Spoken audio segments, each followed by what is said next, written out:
Teman-teman semuanya, sangat, lucu dan menggemparkan sebenarnya. Kenapa? Karena, Jokowi setelah tidak nyampe 100 hari menjadi mantan presiden gitu kan, hari ini, turun ke gelanggang pertarungan pilkada, pilgub, pemilihan gubernur Jawa Tengah, dan tadi malam, Jokowi ke Jakarta untuk memberikan dukungan, secara nyata gitu kan, bahkan sampai melakukan press conference, memanggil media-media darling ya yang selama ini barangkali sering mengikuti dia dan mengikuti kegiatan Istana Negara bersama Jokowi gitu kan kemana-mana gitu. Nah, media-media darling ini kemudian serentak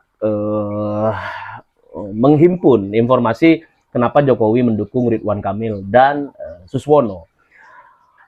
Ridwan Kamil, teman-teman, disampaikan Jokowi sendiri tadi malam dalam wawancaranya bersama teman-teman media. Dia mengatakan bahwa latar belakang Jokowi menjatuhkan pilihan kepada atau dukungan kepada Ridwan Kamil adalah karena rekam jejak.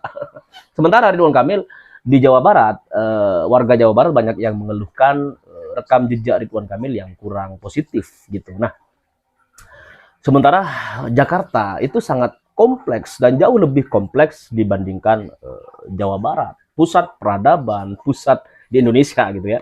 Pusat peradaban, pusat perekonomian, pusat perputaran segala macam lah, pusat keilmuan dan lain sebagainya.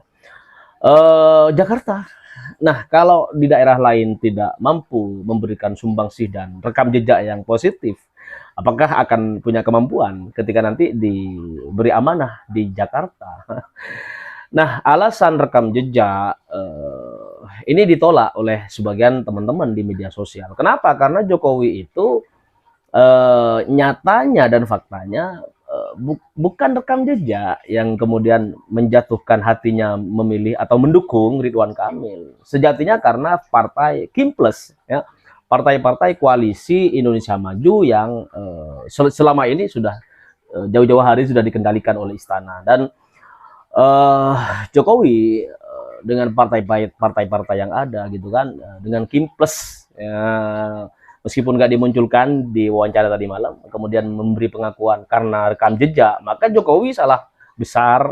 Karena Jokowi kalau kita bicara rekam jejak, dia itu diangkat, dibesarkan oleh PDI Perjuangan. Lalu kenapa dengan rekam jejak yang sangat luar biasa bersama PDI, Jokowi itu lupa diri gitu dan mengaku Ridwan Kamil mendukung Ridwan Kamil di Pilkada Jakarta karena rekam jejak. Oke, kita tanya bareng-bareng dan kita kasih reaksi yang paling sadis untuk Jokowi dengan kalimat karena rekam jejak berikut ini. Dukungan adalah baik, betul. Dan saya senangnya gini, Pilkada Jakarta itu pilkada rekonsiliasi, Pak. Dulu Pak Anies dengan PDIP berpisah, berseteru, bergabung. Dulu PKS di sana, sekarang gabung ke sini. Jadi itulah indahnya demokrasi, geser-geser kiri kanan biasa. Di belakang saya ada Pak Effendi Simbolon mendeklarasikan 7.000 orang-orang Batak. Beliau dari partai mana kita semua tahu kan. Nah itulah contoh demokrasi hari ini. Terima kasih. Terima kasih Kang Emil, Pak Jokowi. Terima kasih teman-teman, jangan dorong. Terima kasih Pak.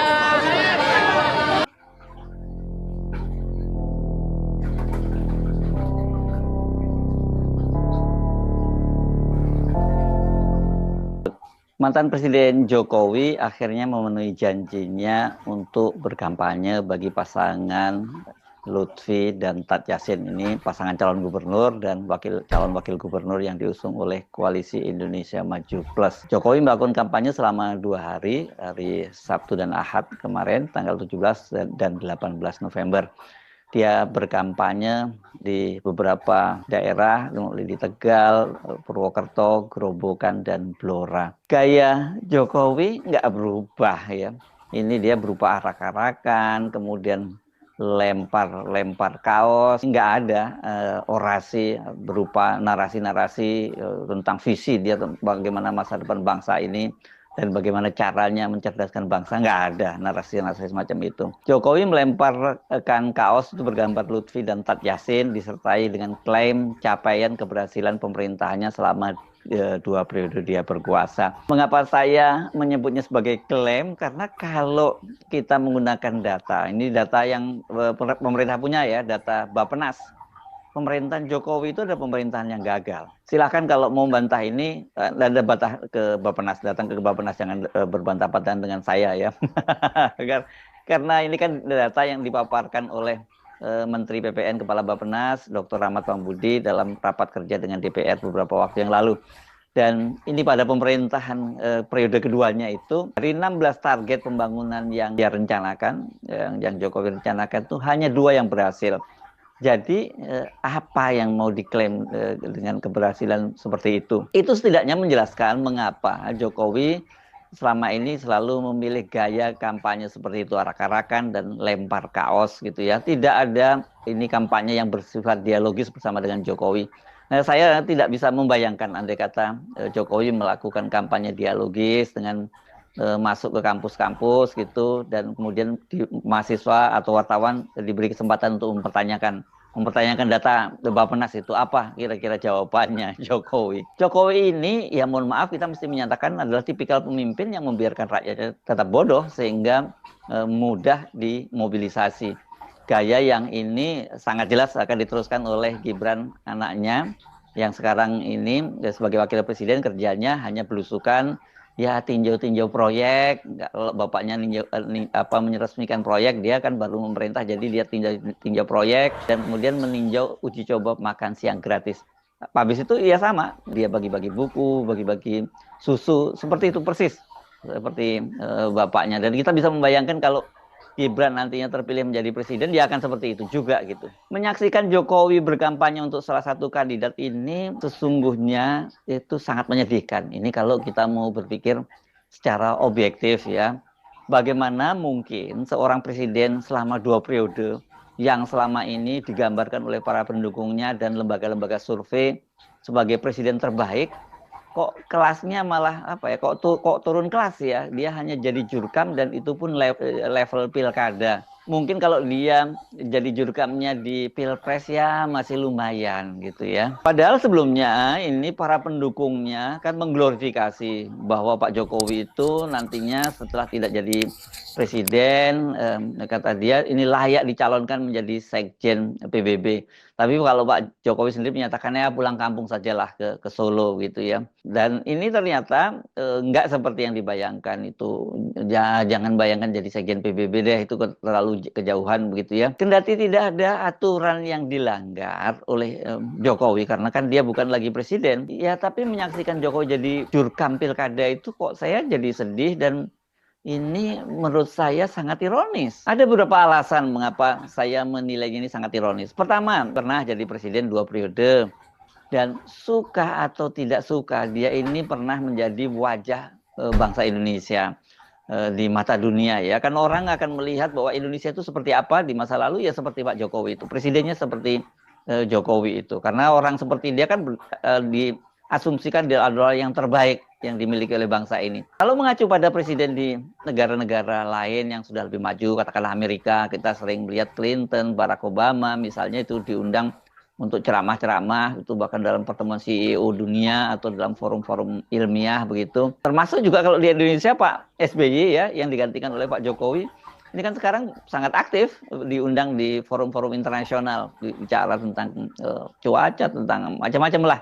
Tapi pokoknya kelasnya memang naik begitu ya. Jadi level Pandito lah gitu yang sekali-kali turun kemudian memberikan pencerahan gitu. Kalau ternyata Jokowi itu kemudian hanya jadi jurkam dan itu pun bisanya hanya lempar-lempar kaos, kok kelasnya cuma seperti itu ya, kok kita ada presiden, kita pernah punya presiden seperti itu gitu yang membuat kita sedih ya. Kedua, dengan menjadi jurkam salah satu pasangan yang menunjukkan Jokowi itu tidak pernah menjadi tokoh bangsa. Bukankah ketika seseorang itu sudah menjadi presiden, itu kan dia juga kalau dalam sistem Indonesia kan menjadi kepala negara. Maka dia itu adalah milik bangsa dan harus berdiri di atas semua kepentingan politik dan golongan. Selalu cemen lah ya kalau cuma urusan politik dan pilkada itu. Saya kira kalau kita bicara soal itu, soal loyalitas kepada partai, loyalitas kepada bangsa itu, pasti semua orang akan merujuk pada pernyataan dari mantan presiden Filipina Manuel E. Quezon. Ini yang dia banyak sekali dikutip ini. My loyalty to my party and when my loyalty to my country begins. Ini banyak sering disalahartikan, bukan disalahartikan ya, disalah informasikan bahwa ini kutipan dari Presiden Amerika Serikat. Bukan, ini kutipan dari presiden dari negara tetangga kita, dari Filipina. Jadi memang ketika menjadi seorang presiden, dia bukan lagi seorang tokoh salah satu partai politik.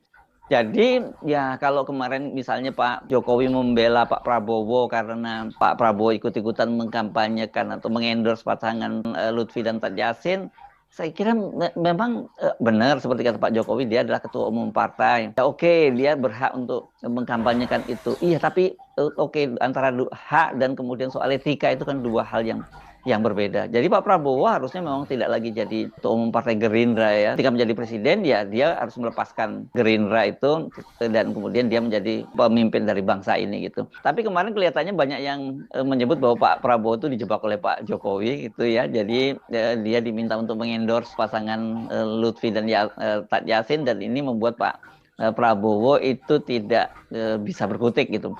Tapi kan lihat realitasnya sekarang ini Pak Prabowo, kalau toh misalnya dia bicara soal ketua umum partai, harusnya kan Pak Prabowo itu sekarang aktif dong berkampanye untuk kepala daerah yang dia adalah kader Gerindra. Nggak jauh-jauh lah di Jawa Barat misalnya, Deddy Mulyadi kan kader Gerindra yang sekarang berlagak menjadi calon gubernur. Pak Prabowo nggak pernah cawe-cawe, nggak pernah bicara soal mengkampanyekan Deddy Mulyadi. Di Jakarta misalnya, ini walaupun Ridwan Kamil itu adalah kader Partai Golkar, tapi kan yang meminta Pak Ridwan Kamil untuk menjadi calon gubernur di Jakarta Pak Prabowo. Itu seperti dikatakan sendiri oleh Ridwan Kamil. Kan Ridwan Kamil maunya di Jawa Barat. Tapi Pak Prabowo juga nggak pernah secara verbal gitu mengendorse Ridwan Kamil. Hanya memang pernah Pak Prabowo mengundang makan malam Ridwan Kamil di sebuah restoran Padang di kawasan Sabang. Dan itu sudah cukup diartikan bahwa oh itu dia mendukung Ridwan Kamil. Beda sekali dengan Pak Jokowi ya, karena ya kalau Pak Jokowi karena dia bebas, dia mendukung Lutfi dan kemudian ikut kampanye, dia juga menyatakan dukung Ridwan Kamil. Tapi saya kira sebenarnya posisinya harusnya seperti Pak Prabowo seperti sekarang ini, kecuali dengan catatan sempat terpleset karena kasus mengendorse Lutfi dan Tat Yassin ya. Dan Pak Prabowo sekarang ini kan sedang ada di luar negeri sampai tanggal 24 nanti pulang. Dan ketika Pak Prabowo pulang itu sudah memasuki minggu tenang, hari tenang di pilkada. Jadi Pak Prabowo nggak mungkin lagi bisa berkampanye. Kalau masih Pak Prabowo mau. Ini kalau Pak Prabowo masih diminta oleh Pak Jokowi. Jadi Jokowi itu ternyata memang kelasnya tidak lebih dari seorang politisi yang hanya mementingkan kelompoknya sendiri. Bahkan sebenarnya yang kepentingannya lebih kecil lagi, ya dia hanya kepentingan keluarganya. Kalau kelompoknya itu kan Lutfi ini, Komjen Lutfi ini yang dikenal sebagai perwira tinggi polisi yang disebut sebagai geng Solo, yang mengacu kepada perwira-perwira Polri dan TNI yang pada waktu Pak Jokowi menjadi wali kota Solo, dia menjabat di Solo juga gitu. Lutfi pada waktu Pak Jokowi menjadi wali kota, dia menjadi Wakapolres di Solo, dan ketika kemudian Pak Jokowi itu karirnya melejit menjadi presiden, dia pernah menjabat sebagai Kapolresta Solo. Kalau ada kaitannya dengan Lutfi, ya ini bagian dari mempersiapkan basis pendukung Gibran di Jawa Tengah. Jadi kecil banget ya kepentingannya Pak Jokowi, itu hanya memikirkan gengnya dan kemudian memikirkan anaknya. Itu yang lebih utama. Ketiga, ini masalah etika juga ya. Orang itu sampai pada satu kesimpulan bahwa Pak Jokowi ini adalah orang yang tidak tahu berterima kasih dan disebut sebagai malin kondang ini dalam hubungannya dengan Ibu Megawati dan PDIP, karena Jokowi ini kan dibesarkan oleh PDIP mulai dari wali kota Solo, kemudian menjadi gubernur di Jakarta dan jadi presiden sampai 2 periode. Tapi kalau saya menilainya lebih parah dari malin kundang ini ya, legenda di Sumatera Barat ini kan. Kalau malin kundang itu dosanya ya karena dia tidak mau mengakui ibunya gitu ya, dia durhaka, malulah punya seorang ibu yang miskin gitu, dan dia kemudian dikutuk jadi batu. Kalau Jokowi dia tidak pernah malu punya ibu seperti Ibu Megawati, karena dia sendiri menyatakan bahwa Ibu Megawati itu sudah seperti ibunya sendiri, tapi dia mengkhianatinya. Dan pengkhianatannya itu tidak hanya sekali, masih terus berlanjut dan sampai sekarang ini ya, dalam pilkada ini. Dan kalau kemudian Jokowi itu berniat mengalahkan Megawati di pilkada Jawa Tengah, ya berarti ini dia ingin menghabisi Megawati. Karena kan kalau sampai PDIP kalah di Pilkada Jateng ini betul-betul sangat parah. Kalau sebelumnya kan suara PDIP udah digembosi oleh Jokowi, dan kemudian pada Pilpres kemarin kandidatnya yang diusung yakni Ganjar Pranowo dan Mahfud MD juga kalah di Jawa Tengah. Kalau sekali ini kalah, wah di Jawa Tengah lagi, saya kira ini akan mengguncang kepercayaan tidak hanya Ibu Megawati, juga para kader PDIP. Klaimnya Kaisang bahwa bukan red tetangga sebelah, maksudnya PDI, tapi Jawa Tengah ini red PSI, itu ya klaim itu jadinya terbukti begitu. Pertanyaannya sekarang, bagaimana peluangnya Jokowi ini untuk mengalahkan Megawati di Jawa Tengah? Bagaimanapun ini, pertarungan di Jawa Tengah ini akan jadi pertaruhan reputasi dan kredibilitas Jokowi. Kalau sampai dia kalah di Jawa Tengah, termasuk juga nanti di Jakarta, ya Jokowi itu tidak ada lagi klaim-klaim bahwa Jokowi itu masih endorsement powernya masih kuat begitu ya. Apakah Jokowi bisa mendongkrak elektabilitas Lutfi dan Tat Yassin yang sekarang ini terus melorot? Sempat di awal-awal memimpin elektabilitas dengan margin yang sangat jauh lawan Andika dan Hendy pasangannya. Beberapa survei yang terbaru menunjukkan elektabilitas jagoan Jokowi itu sudah disalip oleh jagoan Megawati. SMRC atau Saiful Mujani Research dan Consulting dan Kompas itu menyebut Andika dan Hendy itu sudah lebih unggul. Elektabilitasnya menyalip pasangan Lutfi dan Tat Yassin. Survei indikator itu menyebut yang data yang sebaliknya, yakni masih unggul itu ya Lutfi dan Tat Yassin, tapi dengan margin yang tipis sekitar 3%-an. Itu sama dengan SMRC, tapi kebaliklah posisinya itu. Sementara kalau Kompas itu angkanya nggak signifikan, 0,3 kalau tidak salah seperti itu ya. Tapi semua data-data itu menunjukkan bahwa posisi Lutfi dan Tat Yassin itu kritis. Ini yang bikin Jokowi panik dan kemudian turun gunung. Karena lepas mana data yang benar, apa yang kalah atau unggul, satu hal yang pasti, kalau elektabilitasnya itu turun, itu apalagi mendekati hari H, sulit untuk rebound itu ya, kecuali lawan blunder dan ada gerakan-gerakan yang signifikan. Saya kira putusan Jokowi turun gunung itu diharapkan mengubah permainan dan kemudian bisa rebound gitu elektabilitas dari pasangan Ahmad Lutfi dan Tat Yassin. Bagaimana datanya? Apakah Jokowi itu masih punya pengaruh mendongkrak elektabilitas kandidat di Jawa Tengah gitu ya? Kalau kita mengacu pada survei yang dilakukan Kompas itu disebutkan bahwa sebanyak 43,9% responden menyatakan mempertimbangkan calon yang didukung Jokowi, sementara 42,4% tidak menjadikan faktor utama dan sisanya 13,7% tidak memberikan jawaban. Jadi kalau kita lihat datanya ini memang selisihnya sedikit ya antara yang menolak dan yang mendukung calon yang diusung oleh Jokowi. Tapi angka 43,9% ini cukup signifikan ya. Artinya ya kalau Jokowi turun gunung itu sangat mungkin bisa mempengaruhi itu. Tetapi kalau kita melihat komentar-komentar terutama di media sosial, yang terjadi bukan malah dukungan, orang justru malah mempersoalkan turun gunungnya Jokowi itu. Ini bisa menimbulkan antipati. Nah, cuman ini mungkin diuntungkan oleh demografi di Jawa Tengah karena mungkin dari sisi media sosial, terutama rakyat-rakyat di pedesaan tidak terlalu terpengaruh dengan sentimen negatif yang ada di media sosial. Kalau di Jakarta dipastikan sangat pengaruh.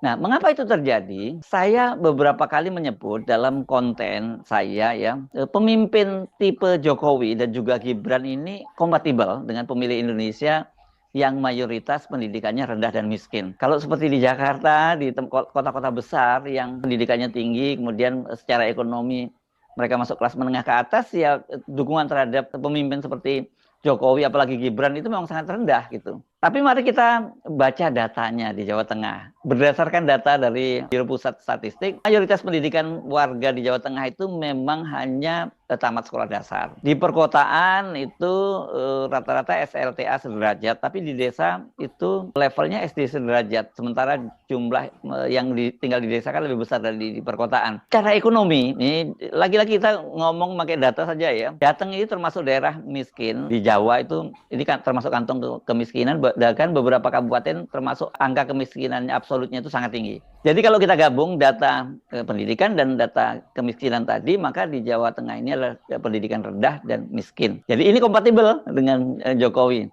Yang ini, data-data ini bagi para pemimpin yang ingin rakyatnya dan bangsanya maju pasti sangat menyedihkan. Tapi bagi para pemimpin yang hanya berpikir elektabilitas dan rakyat yang mudah dieksploitasi, dimobilisasi, ini jelas data yang buat mereka ini menggembirakan gitu. Kalau perlu jangan diubah deh supaya tetap lebih mudah dikendalikan dan dimobilisasi. Saya kira itu yang menjelaskan mengapa Jokowi fokus berkampanye di Jawa Tengah, bukan di Jakarta.